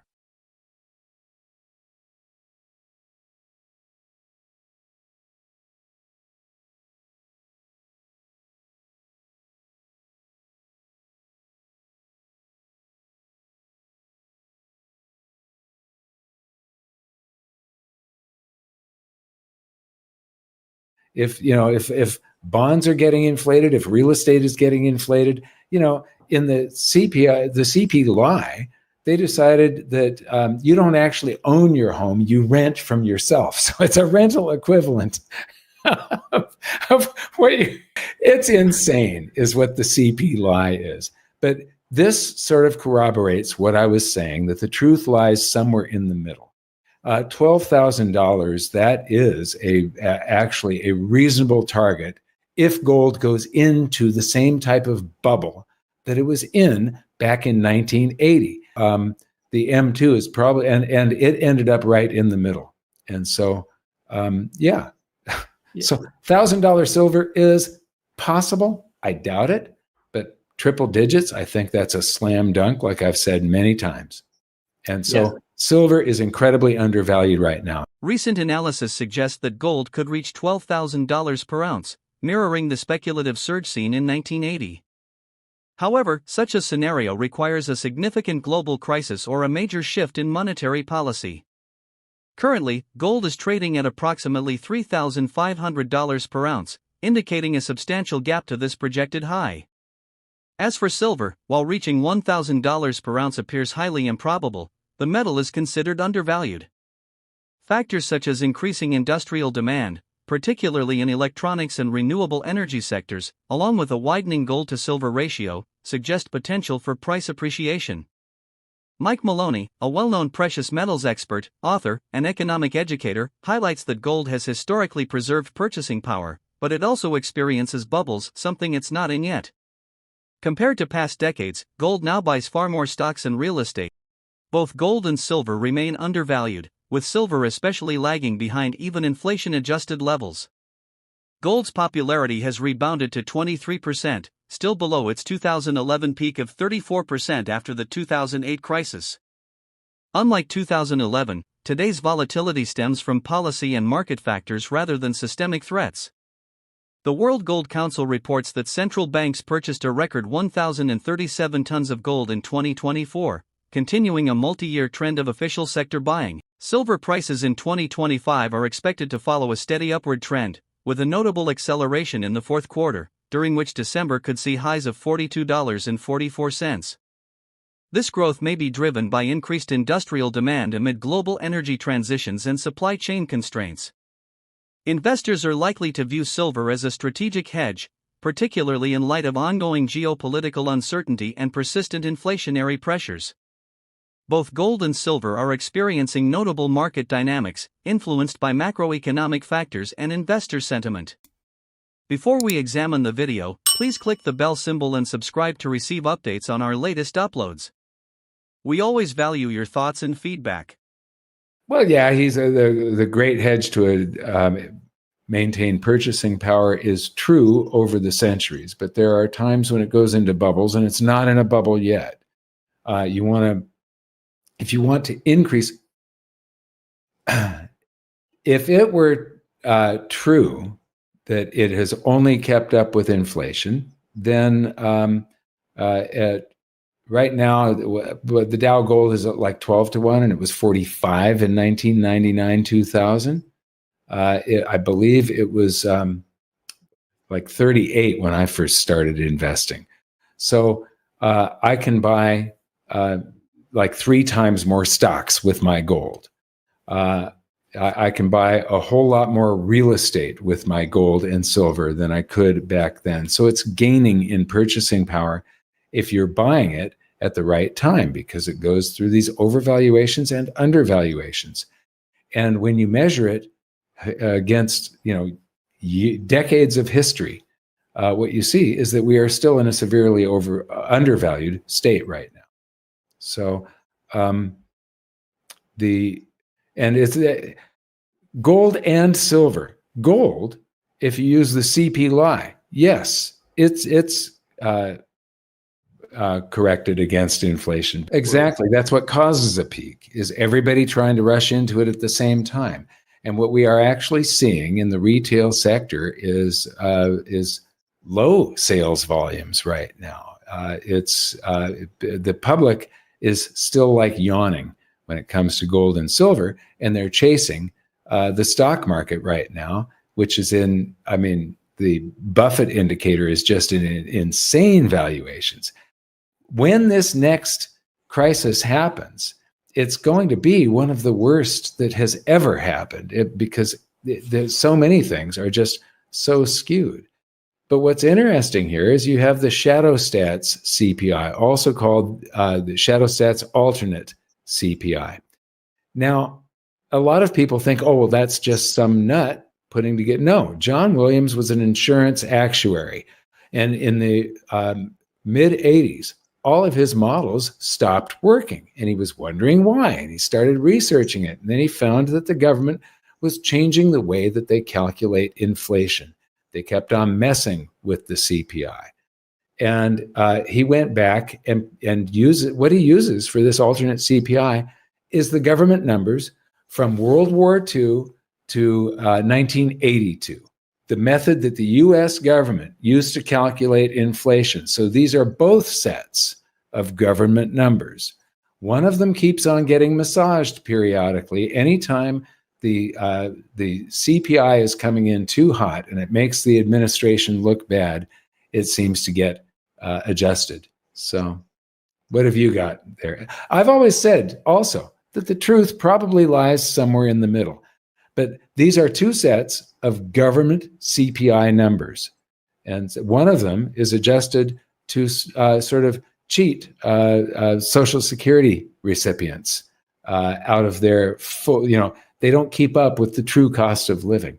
And all you have to do is, if you look at the CPI and look at your personal purchasing power, where it has gone, and prices, go to a restaurant. I've been traveling. You order a hamburger and a beer in a airport. Oh my God, it's just unbelievable. So, yeah, gold and silver have not kept up with true inflation, the inflation that you experience day to day. So I believe that the truth lies between those numbers. But gold is nowhere near being in a bubble. And so it shows that it should be, if the green government CPI was true, then gold would be in a bubble, which would mean it would be of a large percentage of global financial assets, that it would be on the news everywhere, that every financial planner would be recommending put 30% into, what's interesting, nobody recommended gold back in the 70s until the last, all the financial planners switched to recommending gold. Put 10, 20, 30, 40% into your portfolio after the peak in 1980. And there's a movie called Brewster's Millions with John Candy and Richard Pryor. And Richard Pryor is going to inherit a whole bunch of, it's like $33 million or something like that. Gold and the US dollar typically exhibit an inverse relationship. When the dollar strengthens, gold prices often decline, and vice versa. This dynamic is primarily due to gold being priced in dollars. A stronger dollar makes gold more expensive for holders of other currencies, reducing demand and thereby lowering its price. However, recent market conditions have highlighted a more complex interplay between these two assets. As of August 14, 2025, gold prices extended their rise for a third consecutive session, bolstered by increasing expectations of a U.S. Federal Reserve interest rate cut and a weaker dollar. Spot gold edged up to $3,357.65 per ounce, while the dollar remained near multi-week lows, aiding gold's appeal. Ongoing conflicts, such as the Russia-Ukraine war, have driven investors to seek safe haven assets like gold, even when the dollar is strong. Global central banks, particularly in Asia, have been increasing their gold reserves to diversify away from dollar-denominated assets, providing steady support for gold prices despite the US dollar's strength. Persistent inflation has kept gold attractive as a hedge, even in a strong dollar environment. The dollar's decline boosts gold's purchasing power. Mike believes silver reaching $100 to $200 is inevitable. Historically, silver has experienced significant price surges during periods of high demand and limited supply. While reaching $200 per ounce would represent a substantial increase from current levels, silver has surged in 2025, reaching multi-year highs, driven by strong demand and safe haven buying amid global economic and geopolitical tensions. Major financial institutions, including HSBC, Citigroup, and Bank of America, have raised their price forecasts, citing tightening supply and robust demand. When gold hits around $5,000 an ounce, investors may shift to silver just as they did in 1979. Despite these gains, experts like Michael Oliver consider silver undervalued and see potential for significant upside. Market dynamics, including industrial demand and limited supply, support continued growth. However, investors should remain mindful of potential volatility. Now, let's memorize the interview. Pretty nicely, sort of where it feels like it should be, which is, below halfway, but certainly not at the bottom of the valuation channel. Right. And what's interesting here is that it's actually closer to the shadow stats line than it would have been to the CPI line. And M2 is basically where all of the dollars, this is the dollars that get created by the banks and the Federal Reserve, and they go out into the economy. So this is covering true inflation. This is also covering the inflation of the stock market. If bonds are getting inflated, if real estate is getting inflated, in the CPI, they decided that you don't actually own your home, you rent from yourself. So it's a rental equivalent. It's insane is what the CPI is. But this sort of corroborates what I was saying, that the truth lies somewhere in the middle. $12,000, that is actually a reasonable target if gold goes into the same type of bubble that it was in back in 1980.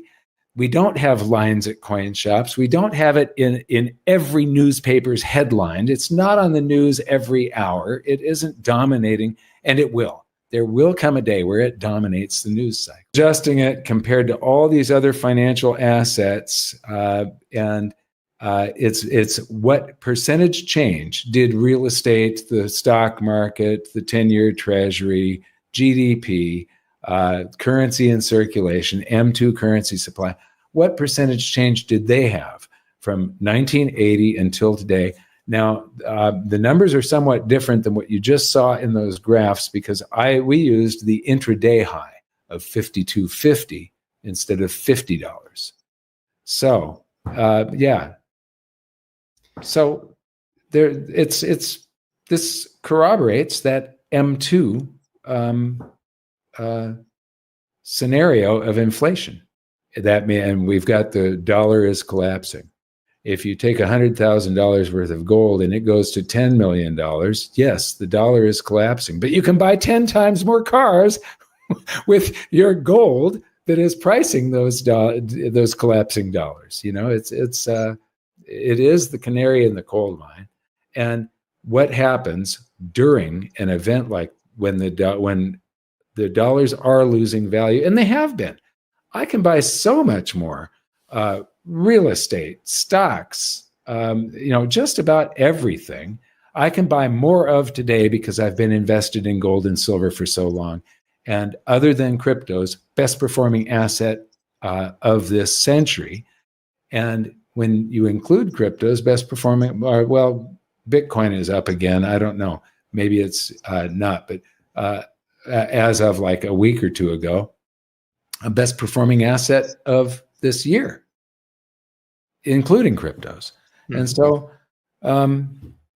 yes, it is the dollar collapsing. That's part of the skyrocketing price. And that's the reason you've got to stop measuring stuff in terms of dollars.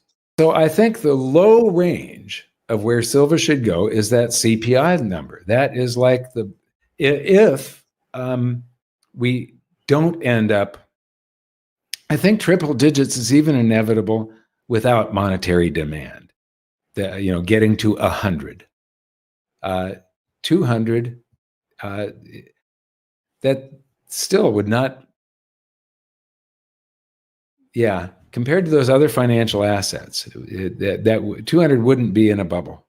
The CP lie, the current one, the low CP lie, is just that. It's a lie. And so I would look at $200 as probably the floor of a predicted future price. When? That's the problem. I don't know. I know that, if you look at my first book, I made like 10 different claims in them. 7 of them came true. The other 3 have yet to come true, but they will. It's just taking a lot longer than I thought. 2015, so the price of silver is more than double what it is, what it was then. But still, that gives you an idea. And that 1980 rush, that's what a bubble looks like. That's when silver was in a bubble. It's nowhere near that today, but that day is coming. And I do feel that it'll be somewhere around $5,000 an ounce gold, where people will look at it and go, wow, this was $250 an ounce in the year 2000. I think, maybe the silver is a better bargain. Mm-hmm. They'll think there will come a day where they think gold is too expensive. That happened in 1979. Gold had gone from $35 to $400, and people changed their preference in late '79 from gold to silver once gold was perceived as being a little bit on the expensive side. Investor sentiment, geopolitical conflicts, and macroeconomic factors influence the complex environment in which gold and silver are navigating. Silver remains relatively inexpensive and has considerable room for growth, while gold maintains its purchasing power and continues to enjoy robust demand from institutions. Supply shortages, industrial demand, and safe haven purchasing all support both metals, indicating that prudent allocation now could yield significant returns in the years to come. Investors will continue to need to keep a close eye on market variables, such as inflation, dollar swings, and international crises. How will central bank purchases and continued geopolitical tensions affect the price of gold and silver in the upcoming year? How can the price trajectory of silver change if investor preference shifts from gold to silver? Please feel free to express your opinions in the comments section below. If you found this helpful content, please remember to subscribe to remain updated and to give it a thumbs up. Thank you for joining us on this journey.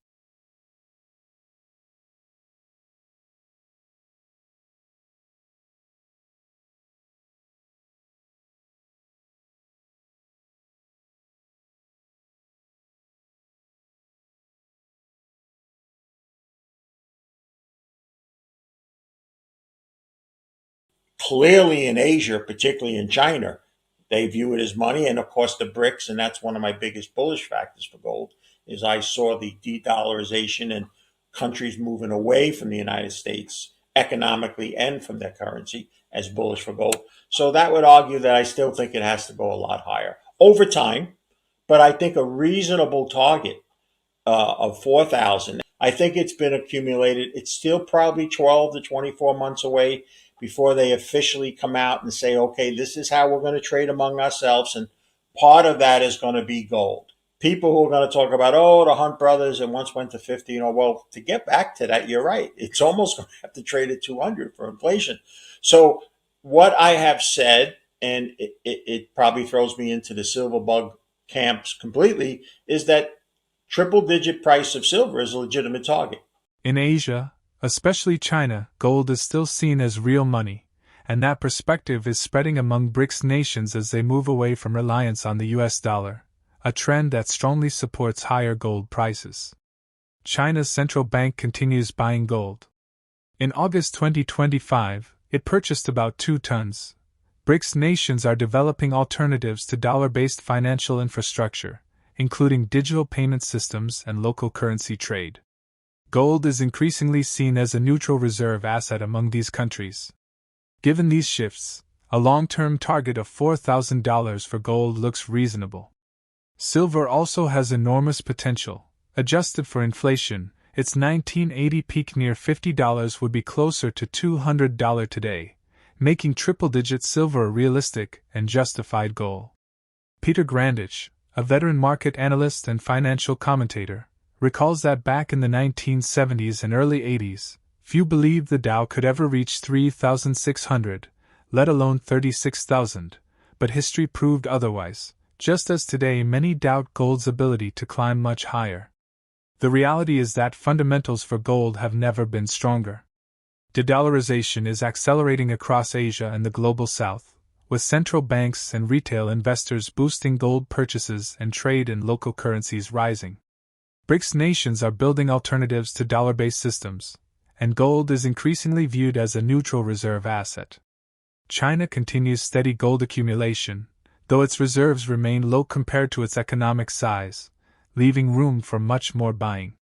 Analysts expect this sustained demand to lift gold's floor higher, with BRICS discussions of gold-linked trade further supporting long-term price growth.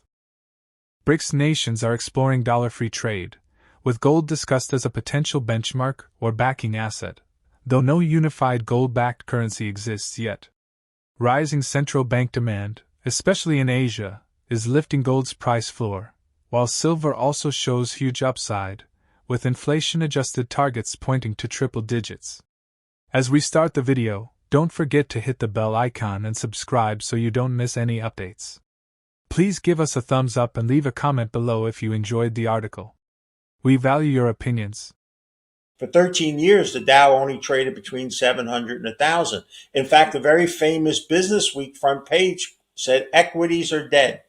Wall Street was extremely bearish.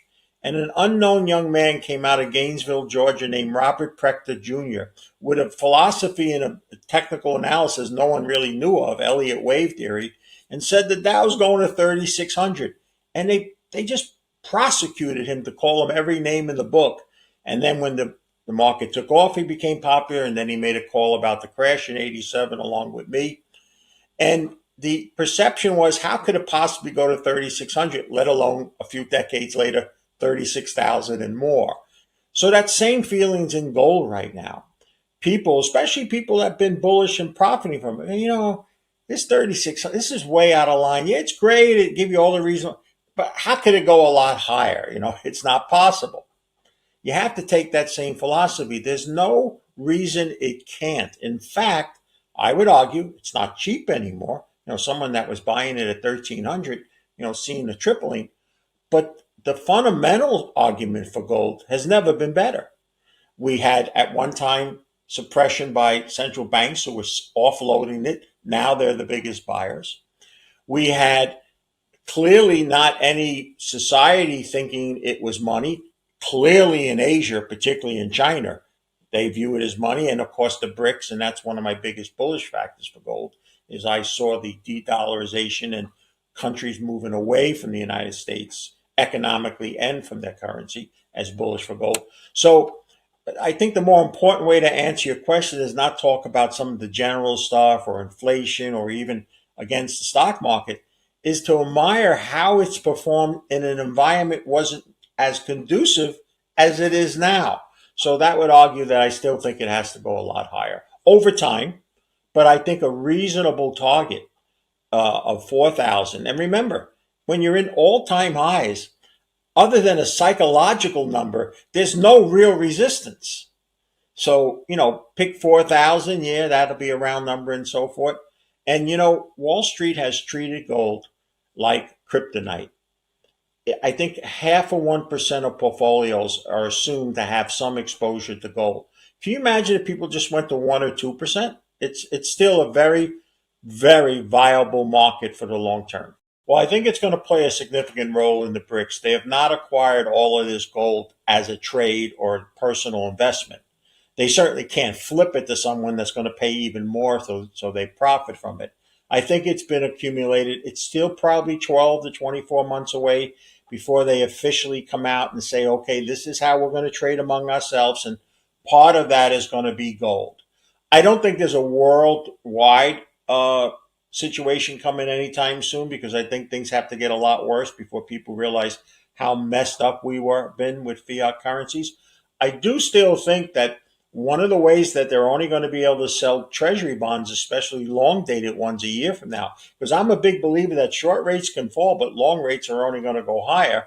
I think that's going to find a way that the Trump administration could reprice its gold that it owns to whatever the current price is, and also introduce longer term 40 or 50-year bonds with some sort of gold backing in order to get people to buy it. I think that's going to be how difficult it's going to come for the United States to fund itself, while other world bond markets, as we speak, are imploding as well. 180, and it was profitable to treat it as the second-class citizen to gold. But earlier this year, when it dipped under 30, when I looked at the fundamental argument, it was never stronger in the 41 years I've been involved. So I became a silver bug. And I also said it probably would lead gold for quite some time to come. And I think that's happening here. I think you make an excellent observation. People who are going to talk about, the Hunt brothers, and once went to 50, well, to get back to that, you're right. It's almost going to have to trade at 200 for inflation. So what I have said, and it probably throws me into the silver bug camps completely, is that triple digit price of silver is a legitimate target. First of all, it's not that much more than a double from here. It sounds like a lot because for a lot of years it was single digits, low price. But I think it has every reason to continue to rise with gold. And the competition for it, the stock market, I have to throw this in. I made a big change a couple of weeks ago. I was not in the stock market crash camp. My January forecast for our clients was the stock market was going to be either side of unchanged. I told people to avoid U.S. equities, get into world funds. I love the Chinese market. But a couple of weeks ago, stuff just screamed that we were very vulnerable to a hard fall or even a crash. And that has been competition to gold and silver, and also cryptocurrencies. And so a lessening of the bull move or an actual decline, as long as it's not a total crash, could only aid the gold and silver. You know how I know that, Jesse? I left the metals and mining industry as a main place of business for myself in 2013. I dipped myself back in 5 years ago when I got very aggressive in gold and mining stocks and all. But I'm hearing from people in the last few weeks that I haven't heard from in 10 or 20 years. And saying, hey, I was looking up metals and I saw your name. I thought you left the business. And then, of course, the follow-up question is all the same. So what do you like? And I think we're just at that stage now where, other than that little audience that always confined ourselves to, we used to call ourselves the hard asset crowd. I don't think we say that anymore. It's being broadened out to generalists. And I think that's going to bode to help the metal prices higher. Peter mentions that the mainstream U.S. financial media won't highlight gold and silver because of their ties to Wall Street. But once public demand grows, that will change. Major gold producers are already generating huge cash flow and could see much more interest as generalist investors notice their outperformance. The largest gold miners reported record free cash flows, revenues, and profits in Q2 2025. Margins are very strong. However, production has fallen for some majors. Juniors are expected to outperform seniors in this cycle due to high leverage and exposure in exploration and resource discovery. Established miners are expected to continue reporting strong cash flows, using capital for dividends, buybacks, and to shore up balance sheets. Despite strong gold price performance, analysts, including Peter, believe gold stocks are lagging and undervalued relative to gold itself. Analysts are watching for better leverage to gold, and many see additional upside as investor attention and valuations catch up. Let's dive into the interview. Well, much of the mainstream financial media in the U.S. is tied to the hips of the financial service community. They're not going to write things go against it. They're advertisers, So I never expect them to be write glowing stories about that, because gold and silver have been treated like kryptonite since I've been in the business by the financial service industry. And I don't expect that to change until the public overrides that demand and says, hey, listen, I'm listening, or I got this neighbor and they're killing it, and blah, yada, yada, yada, yada. And so that's when I think the public will come to it. The mining stocks, even the exploration, and they're two different species, and I'll address them both. The mining stocks, as I said earlier, when I originally sold some of my physical gold in the beginning of the year at 3,500 to buy the major gold producers, which greatly outperformed the performance of the physical gold, they have many quarters ahead of just unbelievable, legitimate printing money through free cash flow. And what will happen for them, and what will keep that sustained for them, is as we peter out in the stock market here, and we're seeing a lot of companies now not meeting the low end earnings estimates, so they can always say they beat them. These generalist money managers are going to hear about these mining companies. Look at Newmont Mining. Maybe today, as you and I record, depending on if Palantir gets hit enough and Newmont is rising, it's going to be the best performing stock in the S&P 500. Right now, it's number 2. And so that means it's outperforming 498 other general equity stocks. And yet I would tell you that if we looked at people's portfolio, not half of 1% have Newmont Mining in it.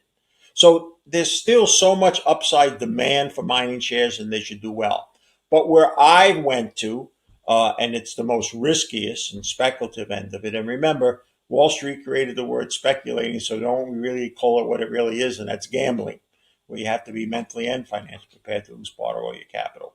But the juniors is really where we're going to see a really bang for the buck. We're already seeing that in some incidents. And the reason is the world has not only shrunk to where companies can go and without too much risk and try to find the metals that are so critically needed now, everybody realizes, but the amount of money that has not gone into that industry to find these things. And remember, even if you hit it tomorrow, that you just went to a rock and drilled and it doesn't work that way, it takes several years of exploration and all. It's probably anywhere minimum, depending where in the world, 10 to 15 years before it comes out and pours the first metal and all. So when that recognition is realized by everybody, and everybody realizes how we're scrambling, you know, a gentleman made a good point to me the other day, and it was Sam Lee, it's actually the largest stock that I own, North Isle Copper and Gold. And he was just on a trade mission for Canada to South Korea and Japan. And he made a very good point, is even though they're world renowned for producing so much of the stuff we need, technology stuff, appliances and all of that, their entire base of metals that they need is from outside their country. They don't have any real own supply of their own. So here we have the world is scrambling for critical minerals and all. There's not been a lot of money put in them. I think that's going to make exploration companies become darlings for a period of time. And the majors, their currency is so strong now because of their stock, they're not going to try organic growth. They're just going to go out and buy, because we're still seeing good deposits selling for as little as $20 an ounce with gold at 3,600 and going higher. So to answer your question, I'm sorry for being long-winded, but I just think the mining shares and the exploration stocks, their day in the sun to where everybody's seeing it hasn't even arrived yet. Metals and miners are poised for a solid next run higher, with fundamentals stronger than ever. Will the formalization of a gold-linked trade system by BRICS eventually hasten the move away from the US dollar? Is it possible that cheap mining stocks may eventually overtake gold's performance and produce disproportionate returns in the upcoming cycle? If you enjoyed the content, please like this video, subscribe to the channel, and press the bell icon for timely updates. We appreciate your support, and thank you for being with us.